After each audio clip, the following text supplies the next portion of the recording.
What up everyone? I hope you had a great week. Today I am talking about how to learn to animate faster and how to retain that information here in your noodle. This is what we want as animators. We want for that information that we're learning both practically and also from books to actually be here and stay there. So with all that being said, let's get started with another episode. So let me start this by just kind of like reminding you guys about some of the stuff that I have going on in this channel. For all those that are new to the channel and haven't subscribed yet, my name is Harvey Newman and I try to actually share my passion for animation here. I am a gameplay animator, work for games, animating and directing. There's a few things here on the channel that you guys can get acquainted with. The most recent one, it's actually memberships. I have opened up memberships, so if you guys don't know about it, make sure to click on the link down below where it says join. If you click on it, you're actually going to get a pop-up with a video of me talking about memberships and also some information about memberships. Something else that you guys should also know that I do is workshops. So I do these one-on-one workshops that I teach animation to everyone, one-on-one, just me and the student, to make sure that all the students that I actually teach animation get the most out of me, my time, and basically I get to see your show reel or your shots individually, and then I give you feedback based on those with nice videos and all that good stuff.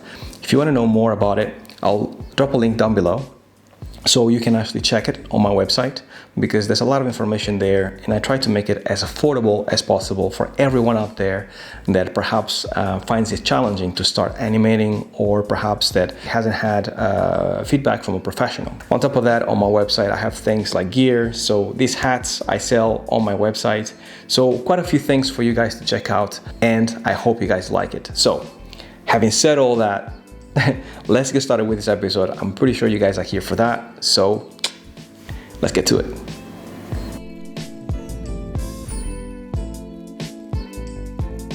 Everything that you see, everything that you watch, everything that you read, normally you have a tendency to kind of like forget about it, right? I mean, everyone has like watched that movie on Netflix or read that book that you are super into it, you love the story. As soon as you close the book, as soon as you finish the TV series, that's it. Like the day after, you have to remember, what kind of movie did I watch yesterday? And then you can go, oh yeah, it was that movie about the thing. A week later, guarantee you don't remember what movie you watched a week before, and you also probably don't remember the plot of the movie very well. You maybe remember the characters, you remember how the story went more or less, but you probably won't remember. A month from then or a year from then, for sure you won't remember any of that stuff. Unless the movie or the book is something that is life-changing, right? Everyone has read that book or watched that movie that is like, damn, this is such an amazing movie. Like to me, I remember watching The Matrix back in the late 90s, and it was life-changing to me. I remember I was watching with my mate at that point in time. They had like ads in between, so you had like a break where you can actually get popcorn. And halfway through the movie, and The Matrix at that point was definitely not the biggest movie of the year, I remember coming out with my mate and thinking, what is this movie? This movie is something else.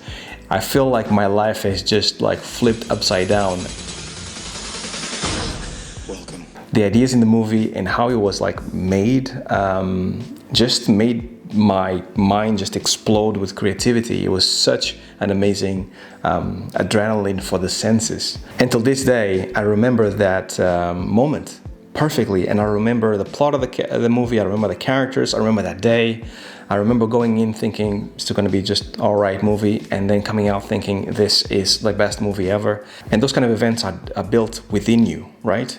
Books, same thing with Ready Player One. When I read that book, I was like, my mind was blown, and I was like, once again, creativity galore, and I was like, I need to think more this way. This is just, boundaries have been exposed and I need to break those boundaries. So this is how the brain normally works, and this is how information gets stuck to your brain.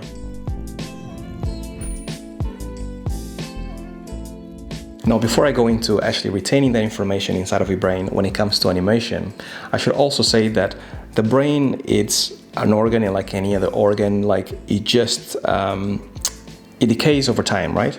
so it becomes worse at remembering things, which in turn means that you should take care of your brain as much as possible if you actually want to go into the 80s, 90s, 100s, just like the 9 old men, and be healthy and be conscious and be like knowledgeable about what you can do in animation and still pushing boundaries, right?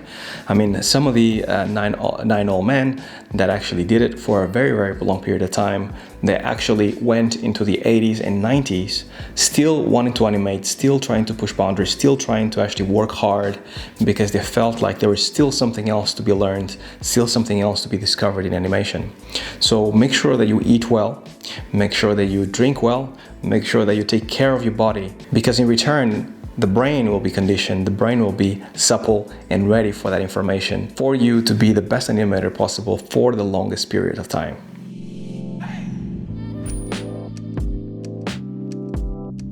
Now, inspirational speaker Zig Ziglar once said, "Repetition is the mother of learning, the father of action, which makes it the architect of accomplishment." I love those words, and I think that repetition, it is indeed the only way that you can consistently get your brain to really dig deep and kind of absorb as much information as possible. So if you remember a while back, nearly a year ago now, I actually mentioned the 5 books that I would recommend to all animators.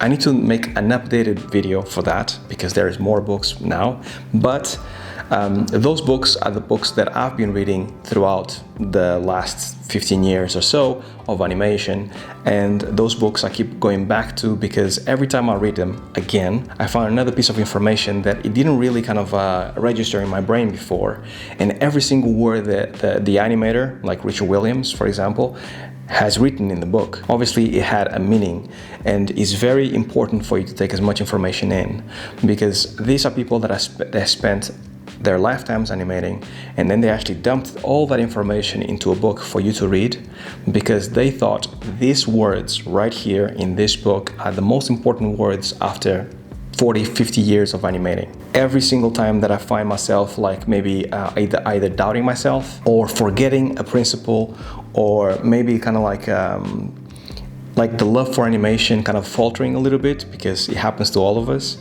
those are the times that I actually grab one of those books, and then I have to kind of like go back and read them and like read the inspirational words, and I need inspiration myself, and I need to actually kind of listen and read them again. So it serves as 2 purposes really.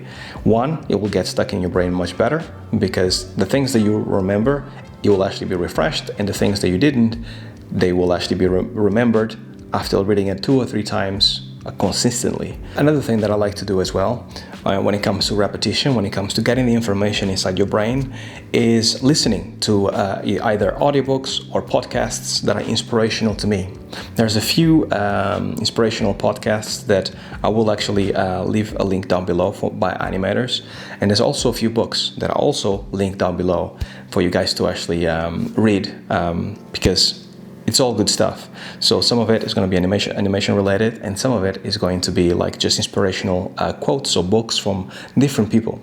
But I like to actually read them, especially when I don't feel like actually kind of either holding a book or my eyes are tired because I've been looking at the screen for so long, animating and stuff. Nothing better than putting my Bose headphones, shut down the world around you, and then just listening to an audiobook or listening to a podcast and taking in the information. Close your eyes, sit down, and then just chill to those wise words.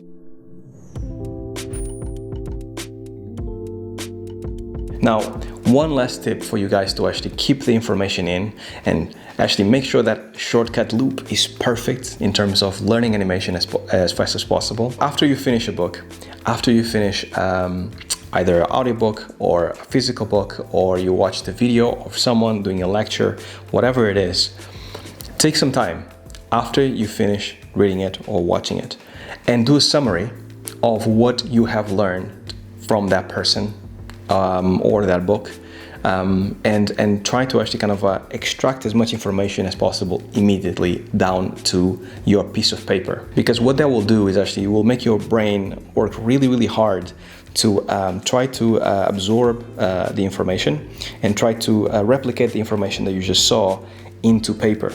And that summary, it will tell you personally how you perceive the information, and when you read it back to yourself, you'll be able to consume that information much better because you're reading your own words to yourself. Every time you read a book, every time you actually watch a video or something inspiring, go to your phone or grab a piece of paper and just go and repeat to yourself, what have I learned from this? Because this was definitely big, this was definitely important to me.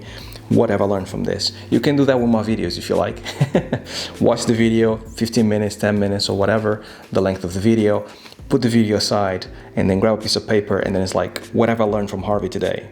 Write it down. Wait a few days after and then read it to yourself again. And I guaranteed those 2 or 3 days after, things have gone past, things have happened, completely forgot about what you watched on my video or you watched anywhere else. Guaranteed that it's gonna hit your brain twice as hard, because if it was important to you at the moment that you watched it, it's gonna be extra important to you when you read it to yourself a few days later.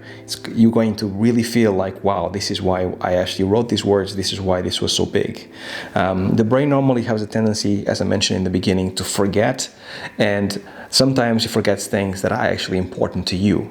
So the way that you actually want to retain the information is by repeating, watching it more than once, and also writing a short note, a little few paragraphs to yourself so you can actually remember and really hunker down the information. That idea that most of you must have heard, that once you write it down, you remember it better, is completely true. So it kind of serves two purposes. One, you're kind of trying to extract as much information as possible to the paper immediately after you watch it.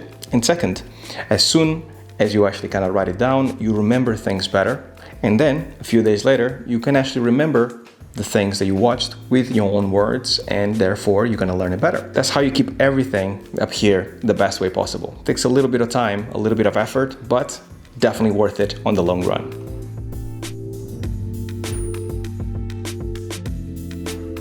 I was definitely that guy that actually just used to kind of skip class and be horrible at anything that was taught. I was only interested in arts when I was young. I didn't really care about anything else, which was a massive mistake. I should have been so much better at the other subjects as well.